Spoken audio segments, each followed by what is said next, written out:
DMS Zone. இன்னைக்கு நம்ம ஒரு அன்பாக்சிங் வந்து பார்க்க போறோம். ஆக்சுவலா நல்ல வெயிட்டான ஒரு அன்பாக்சிங். சோ என்ன அப்படிங்கறத பார்த்துடலாம். வாங்க வீடியோக்குள்ள போயிடலாம். ஆத்தாடி.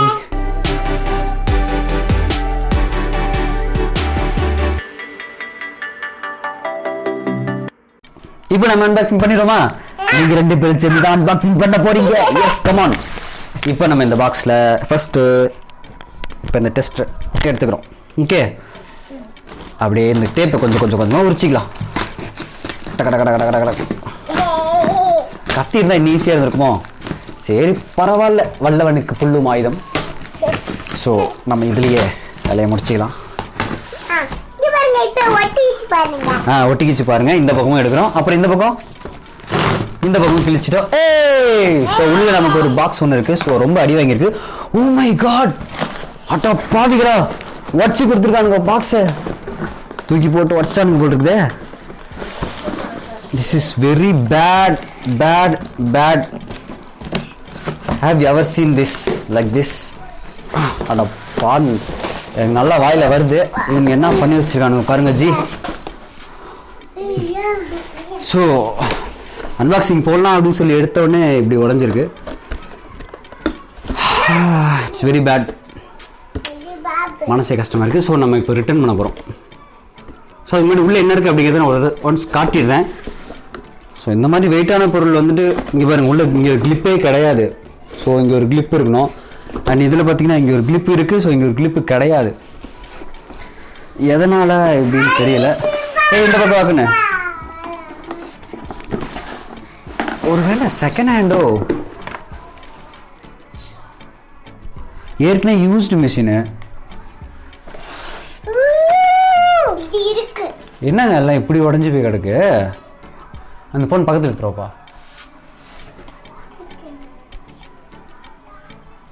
ஏற்கனவே யூஸ்டு மிஷின்ப்பா.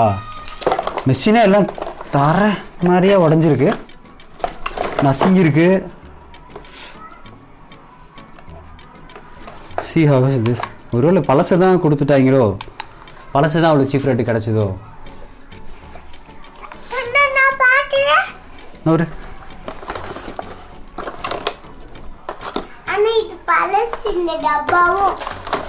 அடப்பாவிகளா, விட்டுக்கிட்டலாம் புதுசு கொடுத்துருக்காங்க. பட் என்ன ஆயிடுச்சு அப்படின்னா பாருங்க. ஸோ கம்ப்ளீட்டாக இந்த பாக்ஸ் எல்லாம் உடஞ்சிருக்கு. அண்ட் ஃபுல்லாகவே நசுங்கி உடஞ்சிருச்சு, தெரியுதா? ஸோ இதனால் என்ன ஆயிடுச்சுன்னா மெஷின் ஃபுல்லாக நசுங்கிடுச்சு பாருங்க. மெஷின் இப்படி இருக்கிறதுக்கான வாய்ப்பே கிடையாது. ஸோ இது வந்து நல்லா ஃப்ளாட்டாக இருக்கும். கொஞ்சம் இதெல்லாம் நசுங்கிடுச்சு. அண்ட் பழைய மிஷின் மாதிரியே எனக்கு ஃபீல் ஆகுது. இங்கெல்லாம் டேமேஜாக இருக்குது. அண்ட் புதுசு மாதிரியே எனக்கு ஃபீல் ஆகலை. எனக்கு லைஃப்லேயே இது வரைக்கும் நான் ஆர்டர் போட்ட விஷயங்கள்லேயே எனக்கு இந்த மாதிரி நடந்ததே கிடையாது. ஸோ இதுதான் ஃபஸ்ட் டைமு. பல வீடியோக்கள் பார்த்துருக்கேன். ஸோ இந்த மாதிரிலாம் நடக்குதுப்பா, பழசு போட்டுடுறாங்க, எதாவது பண்ணிடுறாங்க அப்படின்னு சொல்லிட்டு யோசித்தேன். பட் சேம் திங் அதே போல் எனக்கும் இன்றைக்கி நடந்திருக்கு அப்படிங்கிறது ரொம்ப வருத்தமான விஷயமா இருக்குது. ஸோ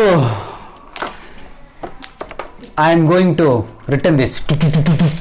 ஸோ இதில் பார்த்தீங்கன்னா நான் வந்து 100க்கு மேலே ஆர்டர் போட்டிருக்கேன். ஸோ இந்த மாதிரி அமேசான், ஃப்ளிப்கார்ட்லேயே, ஷாப்ஸி. ஸோ இந்த மாதிரி லைக் வித்தியாசமாக. ஸோ இந்த மாதிரி ஒரு ப்ராடக்ட் வந்து டேமேஜ் ஆகி எனக்கு வந்து இது வரைக்கும் வந்ததில்லை. ஸோ இதான் வந்து ஃபஸ்ட் எக்ஸ்பீரியன்ஸ். பட் இது வந்து ரொம்பவே டேமேஜாக இருக்குது. அண்ட் நான் வந்து சரி ரன் ஆகுதா அப்படின்னு சொல்லி நான் வந்துட்டு பவரில் கொடுத்து ஆன் பண்ணாலே என்ன ஆயிடுச்சு அப்படின்னா உடனே எனக்கு எம்சிபி விழுந்துருச்சு, ட்ரிப் ஆகிடுச்சு. ஸோ இன்னொரு விஷயம் என்னன்னு சொன்னால், ஸோ மெஷினும் வந்து ஃபங்க்ஷன் ஆகலை. ஸோ ஆல்ரெடி ஏதோ டேமேஜ்டு பார்ட்டை தான் வந்துட்டு எனக்கு வந்துட்டு ப்ராடக்ட் வந்து எனக்கு வந்து அனுப்பிச்சிருக்காங்க. ஸோ நம்ம என்ன பண்ணிட்டோம் அப்படின்னா ஃபஸ்ட்டு டைம் வந்து ரீப்ளேஸ்மெண்ட் போட்டிருக்கேன். சப்போஸ் செகண்ட் டைம் நமக்கு வரும்போதும் நமக்கு அதே வந்துட்டு ரீப்ளேஸ்மெண்ட்டில் ஏதோ டேமேஜ் பார்ட்டோ இல்லை வந்து ஏற்கனவே யூஸ்டு மிஷினோ வந்துச்சு அப்படின்னு சொன்னால் மறுபடியும் நம்ம வந்து ரிட்டர்ன் போட்டு நம்ம அமௌண்ட் வாங்கிக்கலாம் அப்படின்னு சொல்லி யோசனை இருக்குது.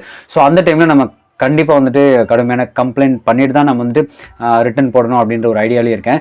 ஸோ இது தவறுதலாக வந்திருக்கு. ஓகே, எங்கேயோ மிஷின் வந்து கொஞ்சம் வெயிட் அப்படிங்கிறதுனால ஒரு 5 கிலோ அப்படிங்கிறதுனால ஸோ நமக்கு வந்துட்டு எங்கேயாவது விழுந்துருந்துச்சுன்னா உடஞ்சிருக்க வாய்ப்பு இருக்குது. ஸோ டேமேஜ் ஆக வாய்ப்பு இருக்குது.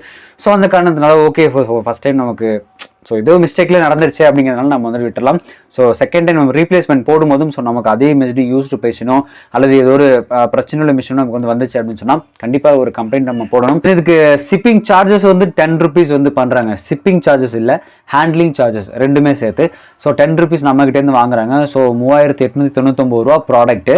நம்ம வந்து ஒரு 10 ரூபா ஆட் பண்ணும்போது 3999 ரூபா கொடுத்து நான் இந்த ப்ராடக்ட்டை வாங்குறேன். ஸோ அப்போ எனக்கு வந்து 10 ரூபா ஆட் பண்ணுறாங்க. ஸோ அதன் அடிப்படையில் அவன் கரெக்டாக அந்த 10 ரூபா வாங்குறதுக்கான வேலையை செய்யணுமா இல்லையா? இல்லை நீ வாங்காமல் நீ எடுத்துகிட்டு வந்து விடலை, சரி ஏதாவது டேமேஜ் ஆகுது அப்படின்னு சொன்னால் ஓகே நம்ம வந்துட்டு அக்செப்ட் பண்ணிக்கலாம். ஸோ ஏதோ பிரச்சனை நடந்திருக்கு, ஓகே வந்துருச்சு. பட் நான் அது 10 ரூபான்னு வாங்குறேன். ஸோ அதுக்கான ஒரு இது உரிமை எடுத்துக்கிட்டு நீ கரெக்டாக பண்ணுமா இல்லையா? ஸோ அதுவும் பண்ணுறது கிடையாது.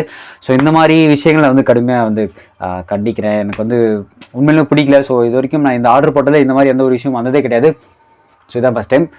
அடுத்த ரீப்ளேஸ்மெண்ட் போடும்போது எப்படி ப்ராடக்ட் வருது அப்படிங்கிற வீடியோ நான் போடுறேன். அண்ட் யார் வந்து டெலிவரி பண்ணுறாங்களோ அந்த பர்சன் மட்டும் நான் வந்து வீடியோ போடலான்னு யோசிச்சுட்டு இருக்கேன். ஸோ வந்து அன்பாக்சிங் பண்ணலான்னு இருக்கேன். எப்படி இருக்குன்னு பார்ப்போம். நெக்ஸ்ட் வீடியோ சந்திப்போம். பாய்.